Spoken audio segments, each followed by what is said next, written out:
Tudo que vem de Deus é certo e evidente. Desde Gênesis, a história de toda a humanidade é Deus indo atrás do homem e o homem fugindo de Deus. Deus reconciliando o homem e o homem se distanciando de Deus. Deus se revelando ao homem e o homem deturpando Deus. Essas evidências contam a história de um povo em rebelião, mas também contam a história daquele que viria para reconciliar todas as coisas. E ele veio. Veio não só para nos redimir, mas veio para nos revelar o Criador.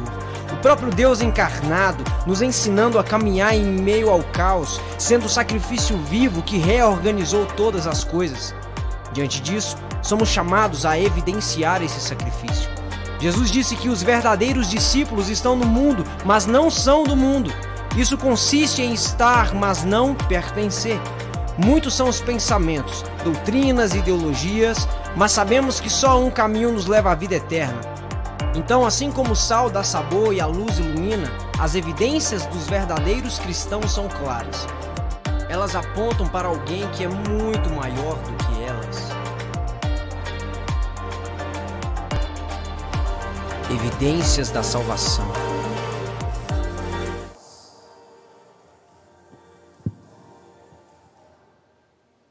Boa noite, igreja. Tudo bem com você? Que bom que nós estamos aqui mais uma vez reunidos nessa casa para adorarmos ao Senhor, para ouvirmos um pouco da sua palavra, para vermos os nossos irmãos. Que bom que você está aqui. Estamos felizes em te encontrar nessa noite. Abra sua Bíblia aí em Colossenses, capítulo 1, verso 28 e 29. Nós começamos nessa noite, nesse dia, na verdade, uma nova série de mensagens que se chama Evidências da Salvação. O que é uma evidência? Uma evidência é aquilo que destaca, é aquilo que realça. Evidência é aquilo que distingue uma pessoa de outra, por exemplo, características de uma pessoa de outra. Evidências são indícios, evidências são provas, atestados. E quando nós falamos sobre evidências da salvação, nós falamos sobre quais as características que fazem parte do caráter, da ética, da prática de vida, do estilo de vida de alguém que foi salvo, de alguém que foi alcançado por Jesus. Quando nós propomos esse tema, nós estamos propondo uma reflexão sobre qual é o meu papel nessa vida, sobre qual é o meu papel neste tempo, no agora, uma vez que o Senhor me alcançou e eu não vivo mais eu, agora eu devo viver a vida de Cristo. Evidências da salvação, nós falaremos sobre algumas, e hoje nós falaremos sobre o que para mim é uma das características mais marcantes de um verdadeiro seguidor de Jesus. Para mim, uma das características mais marcantes, que é um seguidor de Jesus, gerar novos seguidores de Jesus. Uma das maiores marcas do cristão é uma vida voltada para o outro, uma vida voltada para cuidado do outro. E isso o que significa gerar discípulos? É cuidar de outras pessoas, e nós temos que ser verdadeiros discípulos de Jesus. Verdadeiros discípulos de Jesus formam, geram verdadeiros discípulos de Jesus. Para falar então sobre discipulado, eu te convido a lermos juntos o que está escrito aí em Colossenses capítulo 1, versículo 28 e 29. Paulo está dizendo aí essas palavras à igreja ali dos Colossenses. Vamos ler juntos. Este Cristo nós anunciamos, advertindo a todos e ensinando a cada um em toda a sabedoria, a fim de que apresentemos cada pessoa perfeita em Cristo. É para esse fim que eu me empenho, esforçando-me o mais possível, segundo o poder de Cristo, que opera poderosamente em mim. Vamos orar? Pai, muito obrigado por essa noite, obrigado por esse tempo, obrigado, Pai, por estarmos aqui reunidos nesse local tão precioso para nós. Obrigado, Pai, por tudo que já vivemos aqui nessa noite, por podermos te adorar com liberdade. nós agora te pedimos que o Senhor fale conosco, nós te pedimos que o Senhor nos visite, nós te pedimos que o Senhor transforme o nosso coração e o nosso entendimento nessa noite.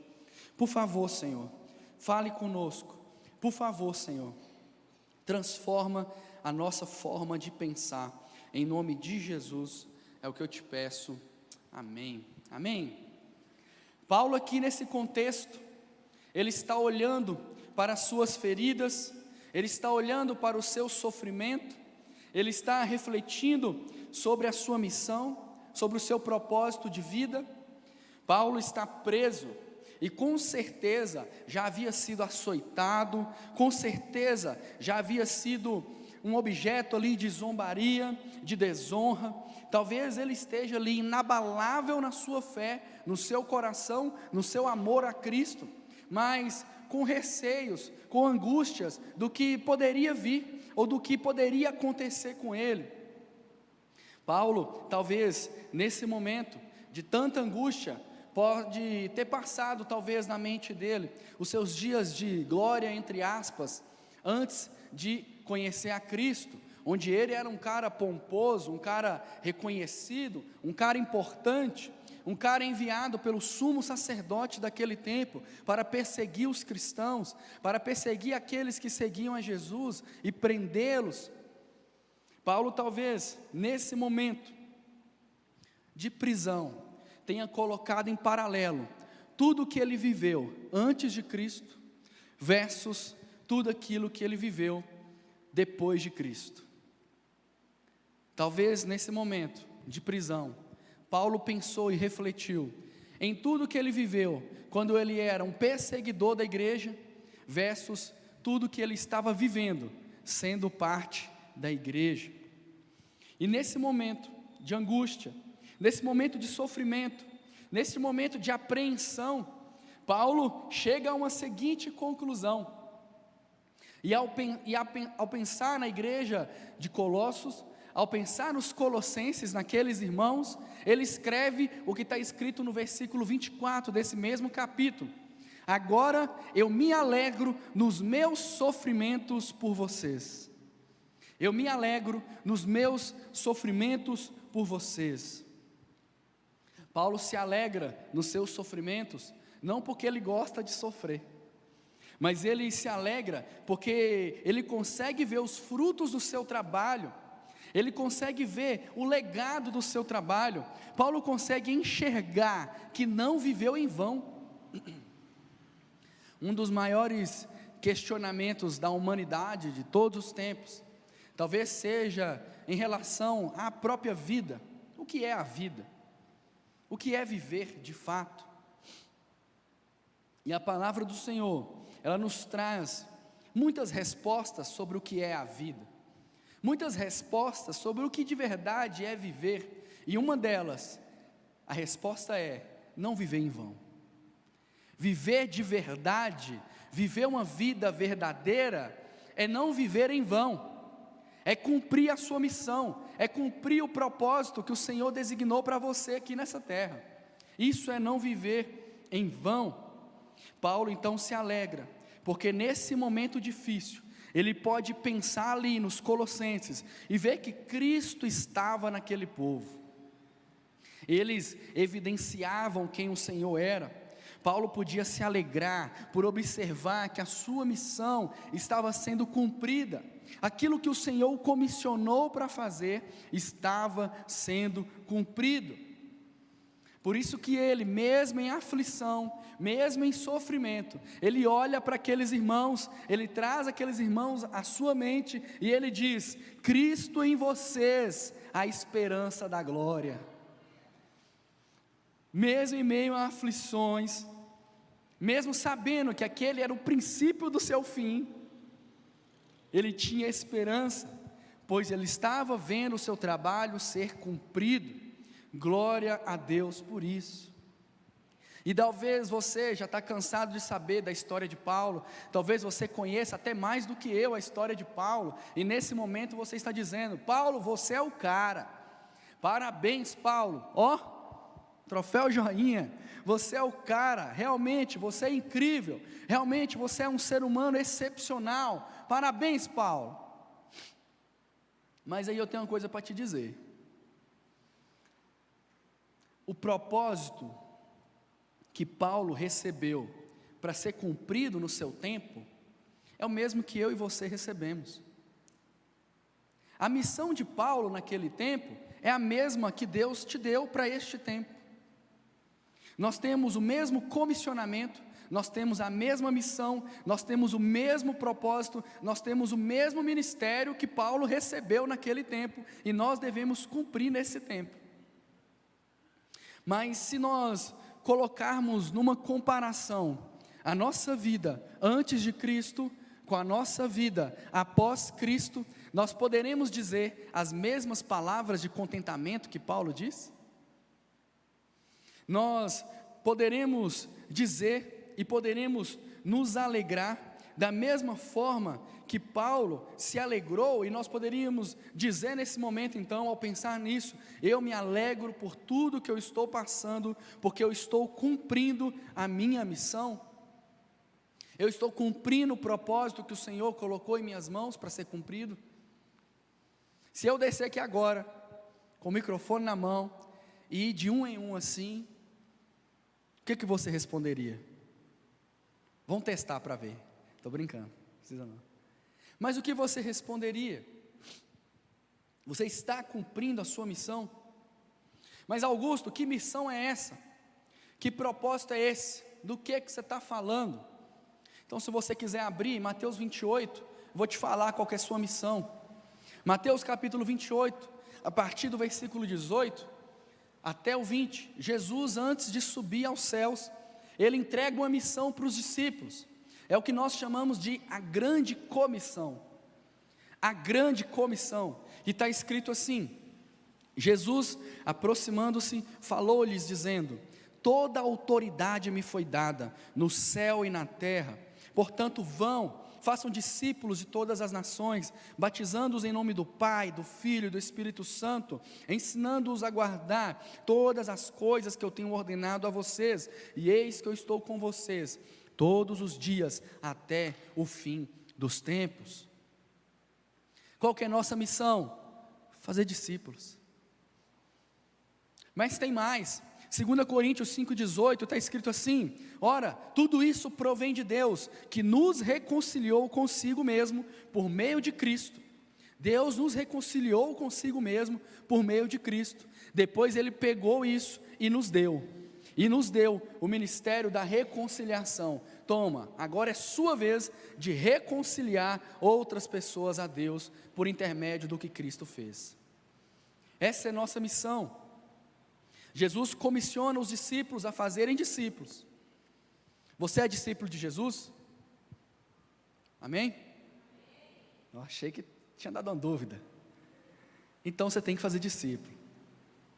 O propósito da nossa vida então é fazer discípulos de Jesus. O nosso propósito é reconciliar, reconectar pessoas a Deus.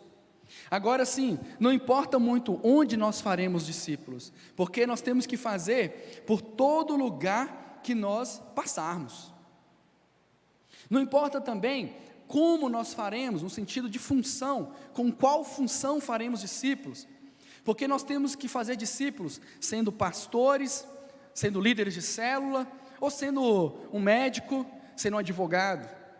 Você tem que fazer discípulos sendo empresário ou sendo motoboy, não importa a sua função, todos nós temos que fazer discípulo, e o que importa é que no fim de tudo, nós possamos olhar para a nossa vida e dizer: valeu a pena, eu não vivi em vão, eu não vivi por acaso, eu cumpri a missão que o Senhor me delegou, e eu fiz discípulo por onde eu passei. Você pode dizer isso nessa noite? Eu estou cumprindo a minha missão. Você está fazendo isso? Eu não sei se você já percebeu, eu imagino que sim, mas a vida cristã, ela não é uma vida para encerrar em você, não é para encerrar em mim. A vida cristã é uma vida em que um verdadeiro salvo, ele não vive só preocupado consigo mesmo. Ele não vive focado somente em sua própria vida, em seu próprio crescimento particular. E pela manhã nós tivemos aqui a palavra do pastor Tiago, e ele falando sobre a questão do crescimento espiritual, do quanto precisamos crescer espiritualmente, e crescer espiritualmente nada mais é do que nós nos parecermos cada vez mais com Jesus Cristo. Parecermos cada vez mais com Jesus Cristo, e a principal marca de Jesus Cristo é uma vida de entrega para o outro. Ele entregou tanto, ele entregou tanto, ele entregou tanto, que ele entregou a sua própria vida. Não foi só seu dinheiro.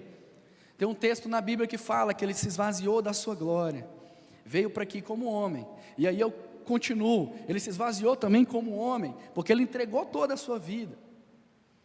Maturidade espiritual é se parecer cada vez mais com Jesus. Um salvo então trabalha pelo outro, vive pelo outro, se sacrifica pelo outro. Fazer discípulos é se dedicar a outra pessoa que não é você mesmo. E para nós refletirmos um pouco mais nesse sentido, nesse tema de discipulado, eu quero extrair 4 lições desse texto que nós lemos no livro de Colossenses. E a primeira lição é responder o que é discipulado. No versículo 28, Paulo diz assim: este Cristo nós anunciamos, advertindo a todos e ensinando a cada um em toda sabedoria.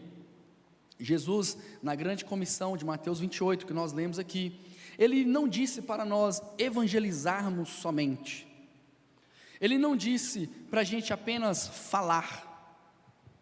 A ideia não é simplesmente chegar e entregar um panfleto, dizer Deus te abençoe e nunca mais falar com aquela pessoa.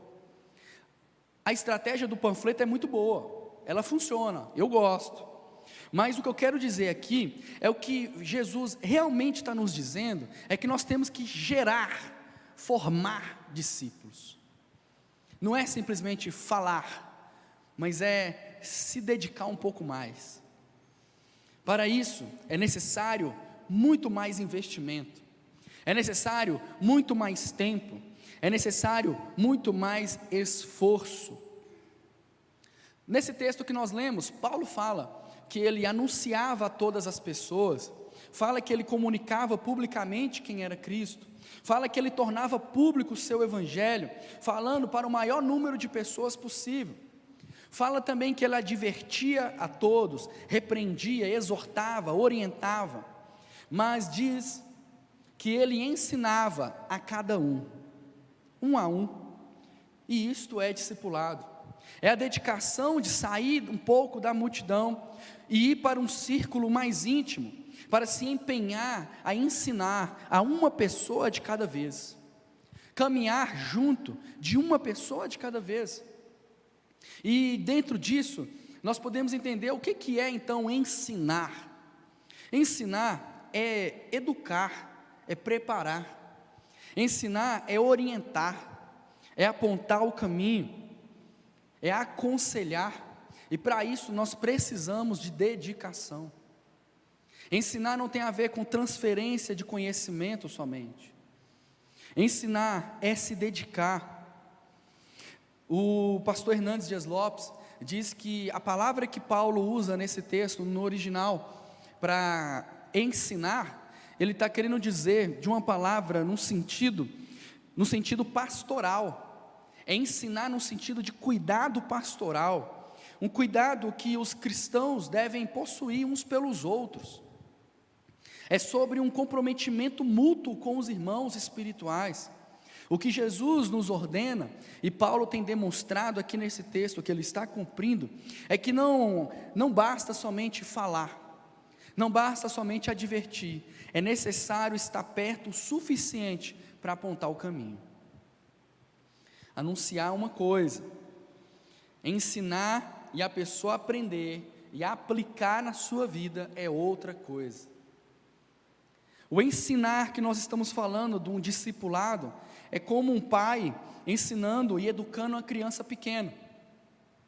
Não adianta, e quem é pai e mãe aí, ou quem convive com crianças pequenas, sabe bem disso. Não adianta você virar para a criança e falar: não coloque o dedo na tomada. Não adianta falar. É necessário se dedicar em ensinar o porquê não se deve colocar o dedo na tomada, quais as consequências disso. Insistir muito nesse ensinamento, repetir 1, 2, 3, 4, 5, inúmeras vezes, até a criança entender, até a criança aprender, até a criança colocar em prática. E depois que essa lição é aprendida, vem uma outra lição. Próximo nível, next level. Não é suficiente apenas dizer, não basta apenas advertir, não basta apenas falar o que está errado ou não, é necessário apontar o caminho. E talvez você está pensando, se nós estamos dizendo sobre discipulado, se nós estamos falando que discipulado é uma ordem do Senhor, é uma missão, é o nosso propósito, e talvez você está pensando agora que você não é capaz de ensinar, você não tem capacidade, você não tem o dom, você não tem recursos para ensinar.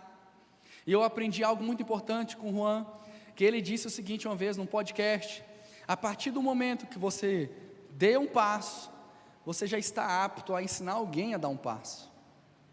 A partir do momento que você deu 2 passos, você já consegue ensinar uma pessoa a dar 2 passos. Ou seja, é possível, é para você. O discipulado é para nós. Discipular é ensinar. Mas discipular não é ensinar qualquer coisa, não é ensinar qualquer conteúdo.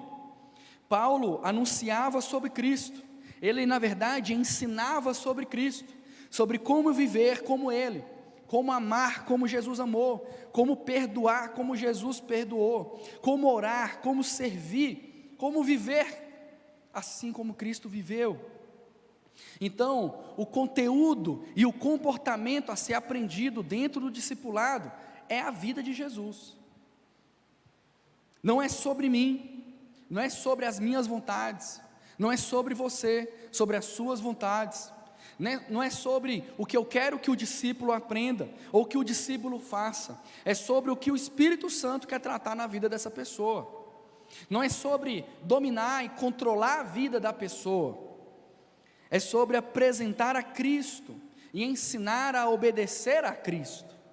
Isso é discipulado. Alguns também pensam que discipulado é participar de algum curso que a igreja promove. Mas na verdade o que Paulo está dizendo, ensinando 1 a 1, Paulo está nos dizendo, é vida na vida, e dia após dia. É gente acompanhando gente, é fazer amigos espirituais que te levarão a um novo nível de comprometimento com Cristo. É a cada um. Isso é discipulado. É você pegar alguém pelo braço e falar: vamos caminhar juntos? Vamos caminhar juntos.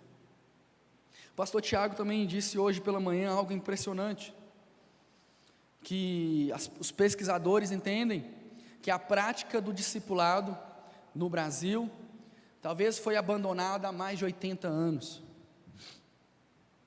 Outros entendem que a prática do discipulado, esse hábito, talvez nunca chegou ao Brasil. Quando os grandes missionários chegaram aqui, já chegaram sem essa visão de discipulado, de pegar alguém pelo braço e caminhar junto, amigos espirituais. E por que nós precisamos disso? Porque em Provérbios 27:17 está escrito: o ferro se afia com o ferro, e uma pessoa pela presença do seu próximo. Gente é afiado com gente, gente é moldado com gente, gente precisa de gente, para ser uma gente mais parecida com Jesus. Precisamos de gente. O pastor Carlito Paes diz uma frase muito importante, ele diz o seguinte, que discipulado é sobre transformação, e transformação é sobre arrependimento. Gente precisa de gente, para entender que precisa arrepender. O propósito do ensino do discipulado, então, é arrependimento, é salvação, é restauração, é reconciliação do homem para com Deus, é ensinar a ser semelhante a Cristo, e é por isso que nós precisamos nos empenhar tanto nesse propósito. A primeira lição que nós aprendemos é o que é discipulado de fato. A segunda lição é a seguinte: fazer é gerar. Fazer discípulo é gerar discípulo.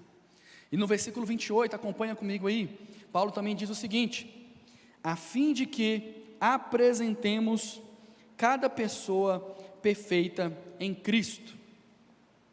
O que o apóstolo Paulo está dizendo é que o seu ensino é para o aperfeiçoamento de cada pessoa, não tinha a ver com transmissão de conhecimento.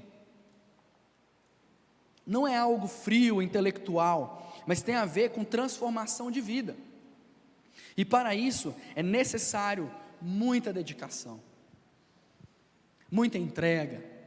É a dedicação de se formar um filho, de se gerar um filho. A criança não chega prontinha pelo correio, e não é a cegonha também que traz. Para se gerar um filho, você sabe, existem coisas maravilhosas que se envolvem nesse processo, existem realizações gigantescas dentro desse processo, mas existe muita dor, existe muita angústia, existe muito medo, existe muito investimento financeiro, existe muito desconforto, existe muitas noites mal dormidas e noites não dormidas. Depois que a criança nasce, existe mais doação, mais abdicação, mais esforço, mais paciência, mais investimento financeiro, muito tempo investido no discipulado e na educação dessa criança, até o momento em que chega o tempo dos pais levarem esse filho até o altar, trazendo para o seu casamento.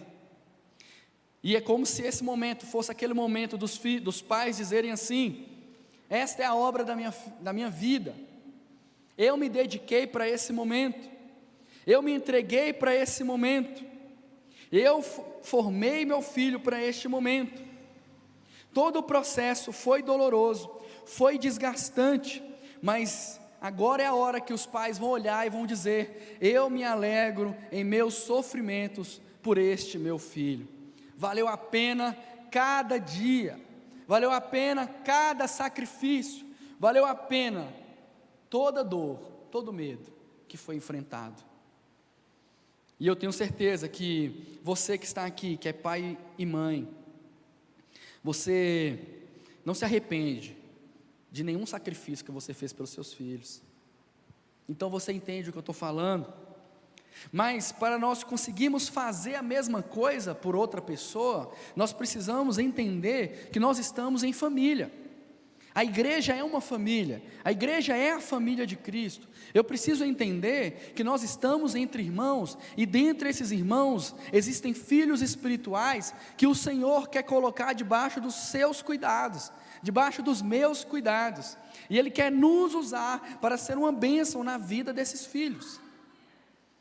Ele quer nos usar para sermos um instrumento de transformação na vida desses filhos, para ser inclusive o referencial de homem e mulher, de pai e mãe, que talvez esse filho nunca teve. A igreja está cheia dessas pessoas, é por isso que nós estamos aqui.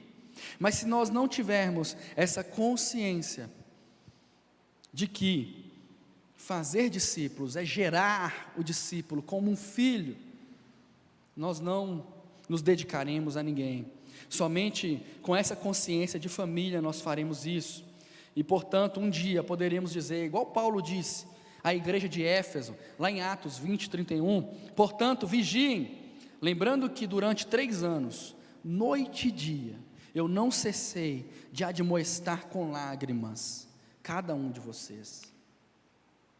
Gerar um discípulo envolve lágrimas de dor, lágrimas de misericórdia, mas também envolve lágrimas de muita alegria, de muito contentamento, ao ver o que o Senhor fez e fará na vida desse discípulo, deste filho.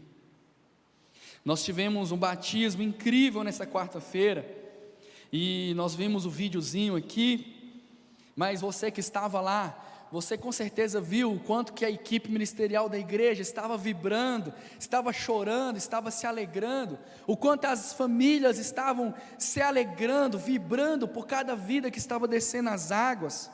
Aquele estava sendo o nosso momento de dizer: eu me alegro em meus sofrimentos por cada um de vocês. Aquele estava sendo o nosso momento de celebrar por cada vida que estava ali declarando que é uma nova criatura em Cristo. Aquele dia foi marcado por uma frase: vale a pena, vale a pena, vale a pena morrer para que os outros vivam, vale a pena cumprir a nossa missão, vale a pena nos dedicar tanto para que vidas sejam salvas, famílias sejam restauradas, vale a pena. Eu imagino que este seja o pensamento dos meus pais, ao olhar para mim hoje, ao se lembrar de quando eu era criança, e a gente não tinha condução para ir para a igreja, mas eles me levavam a pé, a gente ia andando mesmo pequenininho, eles não se cansavam, a gente ia a pé para a igreja. Eu me lembro, e eu acho que eles pensam nesse momento, de quando eles decidiram se mudar para o lado da igreja. A gente morou a 3 ruas da igreja, para que eu e meus irmãos crescêssemos dentro da igreja.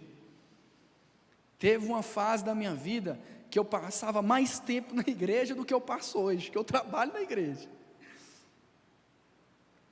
Eu acho que é a mesma sensação dos meus pais, ao olhar para mim agora e falar: vale a pena, vale a pena, vale a pena se dedicar para apresentar discípulos perfeitos a Jesus. Essa perfeição que Paulo diz é a perfeição da estatura de Cristo. São discípulos no padrão de Jesus. Para Paulo não era suficiente ver um cristão apenas fazendo uma pública declaração de fé. Para ele era necessário que esse cristão amadurecesse, crescesse, se desenvolvesse, se multiplicasse, se tornasse semelhante a Jesus. Para ele era necessário apresentar esses cristãos maduros diante de Cristo, maduros e semelhantes a Jesus em seu caráter. Mas para isso nós precisamos entender que a melhor forma é através do exemplo.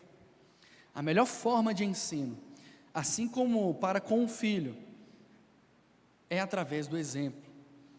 Tem um dito dos judeus do tempo de Jesus que eu acho muito legal, que eles falam a respeito dos discípulos daquele tempo. Eles dizem que os discípulos eram aqueles que se sujavam com a poeira que sai dos pés do mestre, de tanto que eles andavam junto dos seus mestres, pisando nos passos dos seus mestres, seguindo os caminhos dos seus mestres. E é isso que é discipulado. Não basta falar o que está errado, não basta somente apontar o caminho, é necessário caminhar junto o caminho. Discipular, então, é ensinar a ser aquilo que eu aprendi a ser, um imitador de Cristo. E este também é um chamado para a santidade, porque para eu fazer isso, eu tenho que ser um exemplo. O pastor Diogo Carvalho diz o seguinte: que somente quem tem uma vida imitável que pode fazer discípulo. E aí talvez você ouvindo isso, você pense assim: olha, já que precisa desse pré-requisito, vamos deixar esse trem quieto, minha vida não está tão exemplar assim não, tem umas coisas aí que não está tão legal, tem uns pecados aí que ainda estão muito evidentes. Só que eu quero te dizer uma coisa, 1 João 3,6 diz que todo aquele que permanece nele não vive, não está no pecado. Todo aquele que está no pecado é quem não o viu nem o conheceu. Ou seja, a vida de santidade é uma evidência de quem é salvo, é pré-requisito para qualquer cristão. Então, se você não pode discipular porque está no pecado, é você que tem que sair do pecado, para viver a vida de Cristo e passar a cuidar de outras pessoas. Por isso você precisa decidir nessa noite por uma vida irrepreensível, separado do que te afasta de Cristo, para que você se torne uma pessoa separada para Cristo. Fazer discípulos é gerar discípulos maduros. Eles não estão prontos. É necessário se empenhar e ser um exemplo para esses discípulos. E a terceira lição que eu aprendo com esse texto é o que está escrito no verso 29, está escrito assim: é para esse fim que eu me empenho, esforçando-me o mais possível. É para esse fim que eu me empenho, esforçando-me o mais possível. E a terceira lição que eu aprendo sobre discipulado nesse texto é que eu posso fazer mais. Eu posso fazer mais. Eu posso fazer muito mais. Se há alguém que pode dizer que se esforçou ao máximo pelo reino de Deus, este alguém foi o apóstolo Paulo. E ao observar o que ele fez por amor a Jesus e pelo próximo, eu só tenho algo a dizer: o que eu faço ainda é pouco, eu preciso fazer mais. Só para você ter uma ideia, olha o que está escrito em 2 Coríntios 11, a partir do 24, Paulo dizendo sobre um pouquinho sobre a sua vida. Acompanhe comigo. 5 vezes recebi dos judeus 39 açoites, 3 vezes fui golpeado com varas, 1 vez apedrejado, 3 vezes sofri naufrágio, passei uma noite e um dia exposto à fúria do mar. Estive continuamente viajando de uma parte a outra, enfrentei perigos nos rios, perigos de assaltantes, perigo dos meus compatriotas, perigos dos gentios, perigos na cidade, perigos no deserto, perigos no mar e perigos dos falsos irmãos. Trabalhei arduamente, muitas vezes fiquei sem dormir, passei fome e sede, e muitas vezes fiquei em jejum, suportei frio e nudez. Além disso, enfrento diariamente uma pressão interior, a saber, a minha preocupação com todas as igrejas. Quem está fraco, que eu não me sinta fraco? Quem não se escandaliza ou tropece na fé, que eu não me queime por dentro? Se devo me orgulhar, que seja nas coisas que mostram a minha fraqueza. O Deus e Pai do Senhor Jesus, que é bendito para sempre, sabe que eu não estou mentindo. Em Damasco, o governador nomeado pelo rei mandou que eu vigiasse a cidade para me prender, mas de uma janela na muralha fui baixado numa cesta e escapei das mãos dele. Se nós temos o mesmo propósito de reconciliar pessoas a Cristo, a mesma missão de fazer discípulos, assim como o apóstolo Paulo, eu entendo que eu tenho que fazer mais.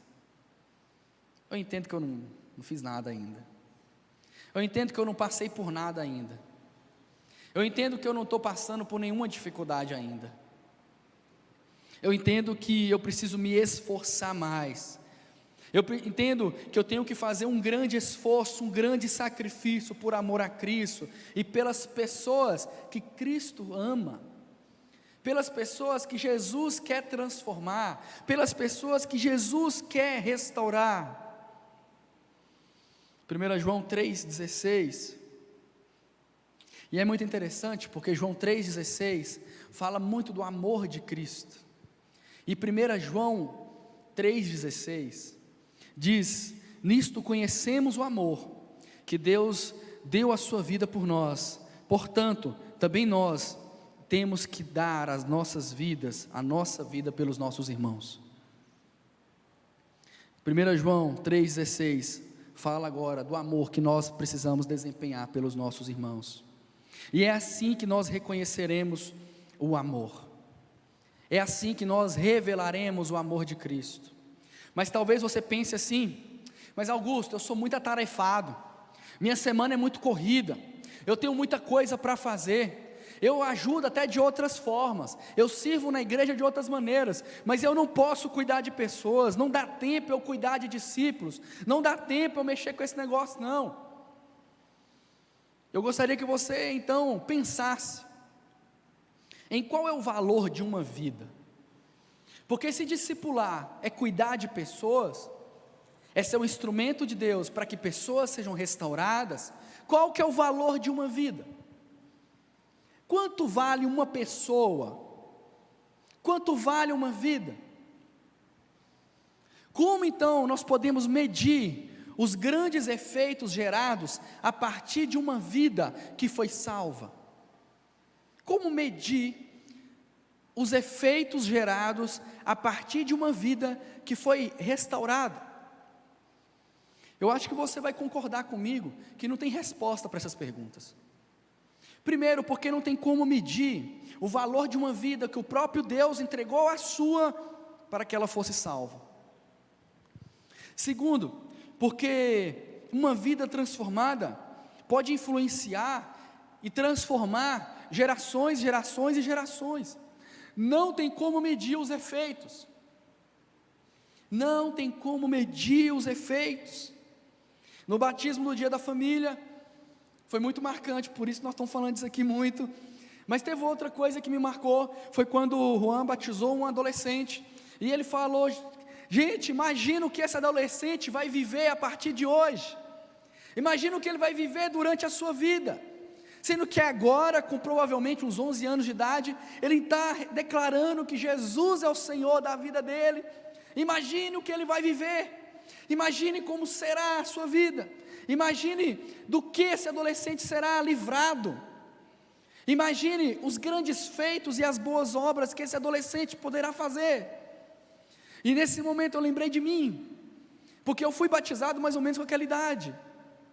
E eu sei o quanto Deus me guardou. Eu sei o quanto Deus me guiou durante esse processo. E hoje eu estou aqui. Quais são os efeitos de decisões que foram tomadas lá atrás, que são investimento na eternidade de pessoas? Não foi um investimento para o Augusto de 12 anos, foi um investimento para a eternidade do Augusto. Qual valor tem uma vida? Um outro exemplo é a própria história do pastor Juan. Quantas vezes nós já não ficamos impactados com o testemunho do Paulo Nossi, o avô do Juan, que se converteu, porque um barbeiro, eu acho, que o convidou para vir na igreja. Ele veio, aceitou Jesus Cristo, sua vida foi transformada, e ele dedicou a sua vida para pregar para a sua família, para que todos os seus filhos viessem para a igreja. E hoje nós estamos aqui sendo tremendamente abençoados pelo neto dele, 60 anos reverberando o amor de Cristo, reverberando a salvação de Cristo.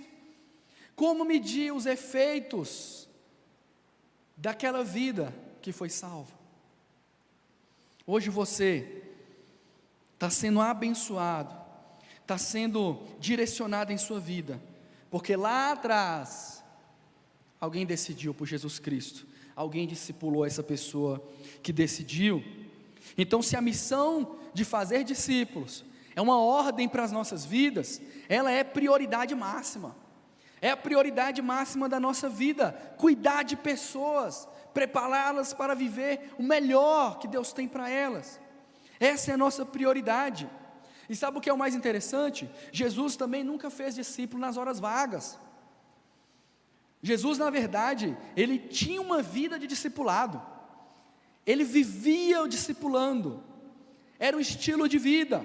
Então, se nós não temos tempo, nós temos é que cortar coisas da nossa agenda para encaixar as pessoas. Pessoas são prioridade no reino de Deus. Se somarmos quanto tempo nós gastamos com TV, Instagram, redes sociais, ou coisas voltadas para nós mesmos, e trocarmos por obedecer ao Senhor, quanto nós poderíamos investir do nosso tempo em pessoas? Em uma pesquisa recente, foi calculado que, em média, por semana, o brasileiro passa mais de 13 horas em plataformas como a Netflix, 12 horas no YouTube, 11 horas em redes sociais. Isso equivale a 36 horas semanais, uma média de 5 horas por dia. Isso é assustador. Isso é demoníaco. Isso é distração do diabo na nossa vida, para que a gente não cumpra o que o Senhor quer que a gente cumpra, para não fazer o que é primordial, o que é principal, prioritário, cuidar de gente. Essa até pode não ser a sua realidade, mas eu tenho certeza que se você está dizendo que não tem tempo, eu te afirmo que se você abrir mão dessas coisas, passar a buscar o reino de Deus em primeiro lugar, suas necessidades serão supridas. A gente brinca com muita realidade, que viver para Jesus, e quando nós olhamos quem não vive para Jesus, a gente fala, tem umas vidas boas por aí, mas melhor que a nossa não tem não, não tem não. Paulo, mesmo em meio à perseguição, sofrimento, falta de recursos, estava todos os dias se esforçando para cuidar de pessoas. Paulo não tinha férias, Paulo não tinha feriado, ele não tinha escala, ele não tinha folga. E o engraçado é que hoje nós temos muito mais recursos financeiros, tecnológicos, muito mais recursos didáticos, ótimos livros. Nós aqui no Brasil não temos nem perseguição, nós temos liberdade de culto. Hoje nós temos tudo o que precisamos, na verdade nós temos muito mais do que precisamos. No entanto, qual é a nossa desculpa para não cumprir a única coisa que Deus mandou você fazer? A única coisa que Deus mandou a gente fazer? Discípulo. Qual que é a nossa desculpa para não investir em pessoas? Essa palavra de Paulo dizendo que ele se esforçava, é a mesma palavra usada e traduzida do grego como agonia, e ela vem do contexto dos atletas, principalmente atletas de maratona, de corrida, que se esforçavam ao máximo para vencer uma corrida, para vencer uma prova. Eles se esforçavam profundamente, e Paulo está dizendo, eu me esforço profundamente, ao ponto de sentir agonia, para que os discípulos se tornem perfeitos em Cristo. Ele mesmo diz, porém nada considero a minha vida preciosa para mim mesmo, desde que eu complete a minha carreira, e o ministério que eu recebi do Senhor Jesus, para testemunhar o Evangelho da graça. Nada mais me importa, senão cumprir aquilo que o Senhor me chamou para cumprir. Eu me esforço para cumprir a minha missão. Eu me esforço ao ponto de sentir agonia. Se eu tenho o mesmo comissionamento que Paulo, se eu tenho a mesma missão de Paulo, se eu tenho o mesmo propósito de Paulo, eu olho para a minha vida e falo, ainda é pouco, eu preciso fazer mais, eu preciso fazer mais, eu preciso me dedicar mais para salvar pessoas, eu preciso me dedicar mais pela restauração das pessoas, eu preciso me dedicar mais. Nós tivemos 16 batizandos na quarta, eu preciso me esforçar mais para batizar 30, 40, 50, eu preciso me esforçar mais para discipular Belo Horizonte, eu preciso entregar tudo, porque quando eu entregar tudo o que eu tenho e o que eu sou, as pessoas verão o amor de Cristo evidenciado na minha vida. Ainda não é o suficiente.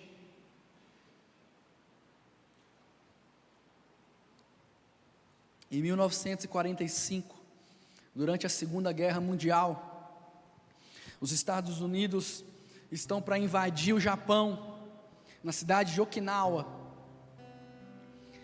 E ali, aquele ponto que os Estados Unidos estão entrando, era um lugar muito alto, era uma grande colina que eles tinham que escalar, e o exército começa a escalar, e ele é surpreendido, porque o exército japonês estava totalmente bem preparado, já estavam ali de tocaia, aguardando os Estados Unidos chegar. E aí o exército dos Estados Unidos é massacrado em questão de poucos minutos, em pouco tempo. Então o que os Estados Unidos fazem? Recuam, começam a fugir, começam a descer aquela colina, menos aqueles que haviam morrido, aqueles que estavam feridos, e um homem, um cristão, chamado Desmond Doss.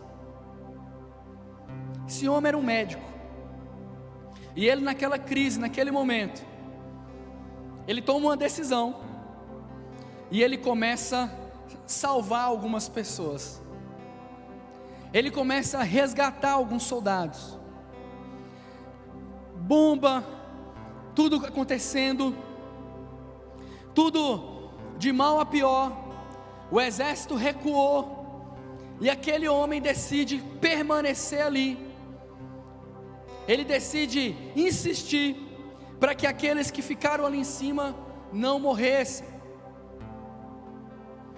Conta a história, que aquele homem salvou naquele dia, 75 pessoas que estavam feridas, sozinho. Esse homem é condecorado com a medalha de honra. Foi feito um filme contando essa história, e você talvez já assistiu. O filme se chama Até o Último Homem. Mas o filme conta algo que eu não sei se é real, mas é muito importante. O filme conta ele orando, falando com Deus: me ajude a salvar mais um, me ajude a salvar mais um, me ajude a resgatar mais um, pelo menos mais um, pelo menos mais um, pelo menos mais um. 75 pessoas foram resgatadas por uma decisão de um cristão que quis evidenciar quem Jesus era. Esse homem se esforçou por aquela vida das pessoas.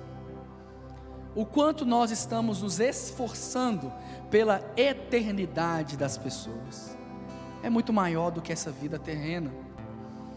Se tem algo pelo qual nós precisamos nos esforçar mais, é pela eternidade das pessoas, é pela salvação, é pelo cuidado das pessoas.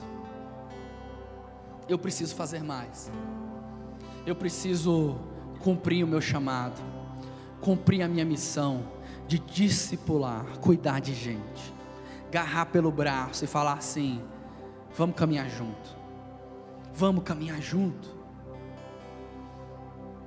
A quarta lição, para a gente terminar, que eu aprendo nesse texto, é o finalzinho.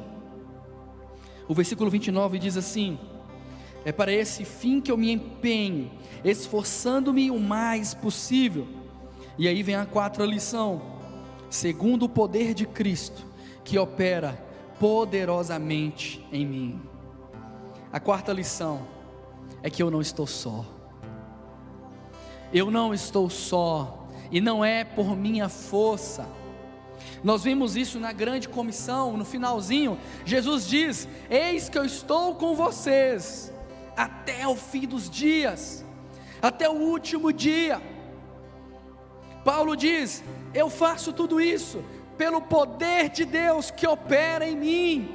Eu não estou só, Cristo está comigo, operando através de mim.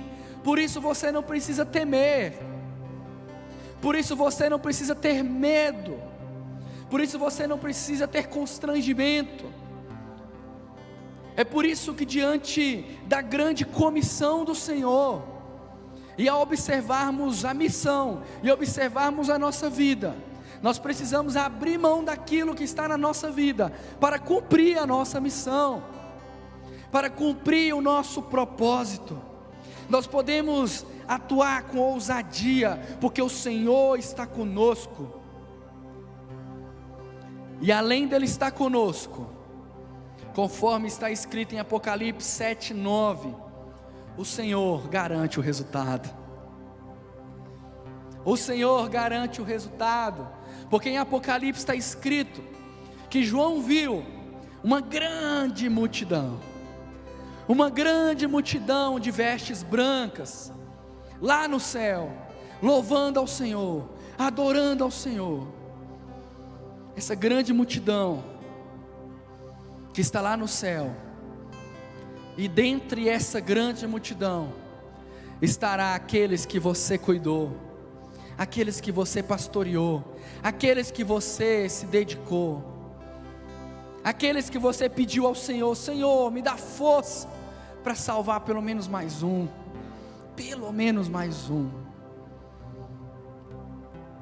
Diante dessa realidade, você tem duas opções: obedecer e confiar, ou negar e viver em desobediência ao Senhor. Qual é a sua decisão nessa noite? Talvez você fale: Augusto, eu realmente não estou preparado. Não é pela força do seu braço, é por Jesus Cristo. Mas Augusto, eu estou muito errado, eu tenho muito pecado, eu estou afastado, eu estou. Este é o dia da sua reconciliação. Essa é a noite da sua reconciliação, da sua tomada de decisão. Qual a sua decisão nessa noite? Obedecer ao Senhor, dizer ao Senhor: eis-me aqui, usa a minha vida, mesmo não tão capacitado, mesmo simples, humilde.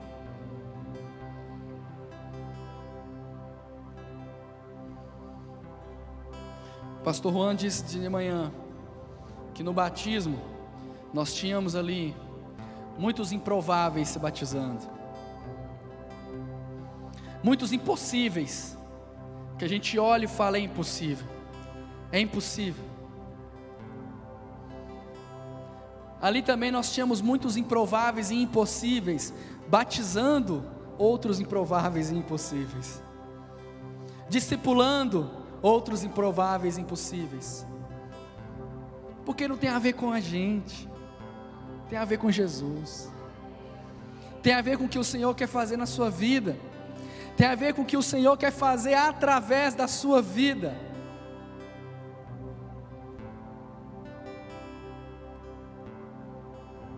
O Senhor quer que você, ao fim da sua vida,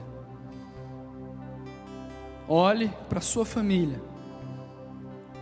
olhe para os discípulos que você discipulou e diga: eu me alegro dos meus sofrimentos por vocês, eu me alegro em toda a minha entrega para que a minha família fosse resgatada, para que os meus filhos fossem educados nos caminhos do Senhor, para que os discípulos da célula fossem educados e crescessem nos caminhos do Senhor, para que os meus irmãos crescessem junto comigo, para que juntos pudéssemos dar os braços e chegar lá no céu juntos.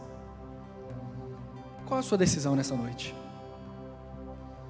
Gostaria que você ficasse de pé e orasse ao Senhor nesse momento,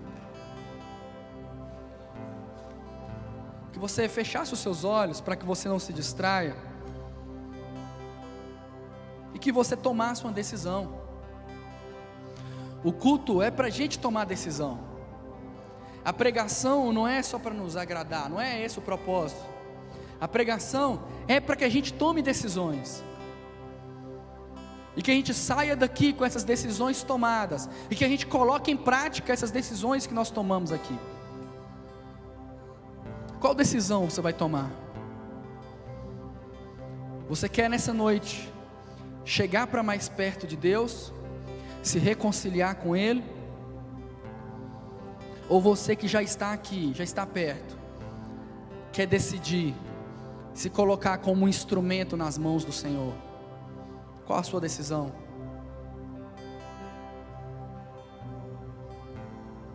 Fale com o Senhor nesse momento. Qual a sua decisão?